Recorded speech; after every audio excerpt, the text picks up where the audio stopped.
নমস্কার বন্ধুরা, সবাই কেমন আছো? আশা করি সবাই ভালোই আছো। আমিও খুব ভালো আছি। আজকে আমি তোমাদের দেখাবো চট্টগ্রামের চটেশ্বরী মন্দির। দেখতেই পাচ্ছ তোমরা, মা চটেশ্বরী কালী মন্দির, কালী মাতা, চট্টগ্রামের যিনি সবার মাতা, সেই মা কালীর মন্দির। দেবী এখানে সিংহাসনের উপর আরোহিত। দেবীর অসাধারণ একটি রূপ, খুব সুন্দর একটি দেবী প্রতিমা।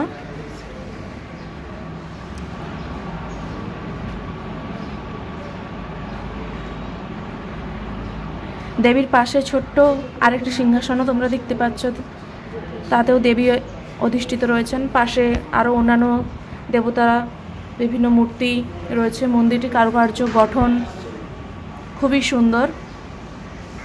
দেখতে পাচ্ছ ওপরের গম্বুজের মতো মন্দিরের চূড়া। এটি ঠাকুরের গর্ভগৃহ, খুব সুন্দর করে সাজানো গোছানো।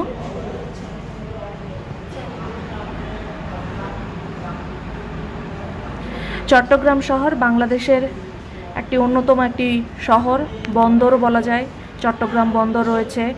চট্টগ্রাম শহরের কেন্দ্রস্থলেই রয়েছে এই দেবী মূর্তি এবং দেবী প্রতিমার এই মন্দির। আমি আর আমার হাজব্যান্ড দুজন মিলে আমরা গেছিলাম এই মন্দির দেখতে। আমরা যখন চট্টগ্রামে ছিলাম তখন এই মন্দির দর্শনে গিয়েছিলাম। আমরা যখন যাই তখন মন্দিরে তালা ঝোলানো ছিল, ফলে মন্দিরের গর্ভগৃহে আমরা প্রথমে প্রবেশ করতে পারিনি, বাইরে থেকেই দেখেছি। আমরা দুপুরবেলা গিয়েছিলাম।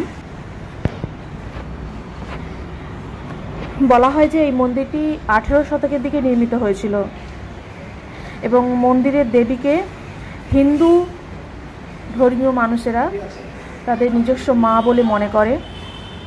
একটা গভীর বিশ্বাস, সেই নিয়েই এই মন্দির এখনও চট্টগ্রামে টিকে রয়েছে।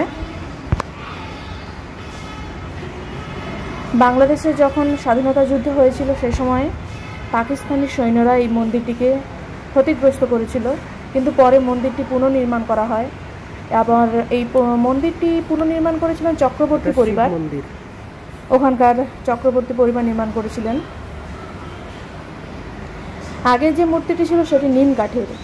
যুদ্ধের সময় যখন পাকিস্তান সৈন্যরা যুদ্ধ করেছিল সেই সময় এই মন্দিরের যে ঠাকুরের মূর্তিটি বা মন্দিরের যে ঠাকুরের প্রতিমার যে কাঠামোটা, সেটা নিম কাঠে থাকায় যুদ্ধের সময় ধ্বংস হয়ে গিয়েছিল খানিকটা।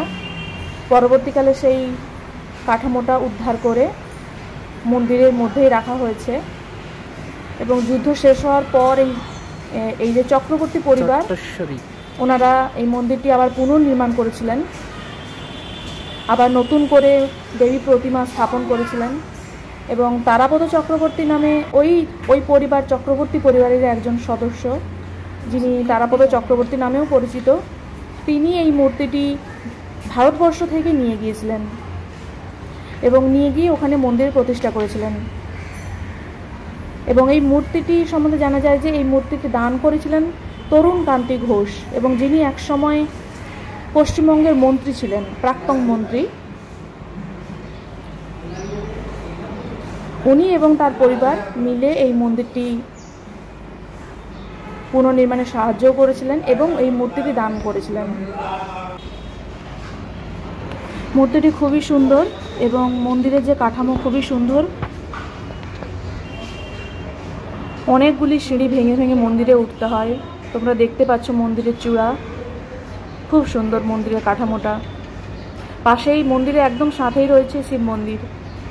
দেবী কালীর মূর্তির পাশেই রয়েছে, মন্দিরের প্রাঙ্গণেই রয়েছে শিব মন্দির। দেখাবো তোমাদের। মন্দিরের গঠনশৈলী খুবই সুন্দর।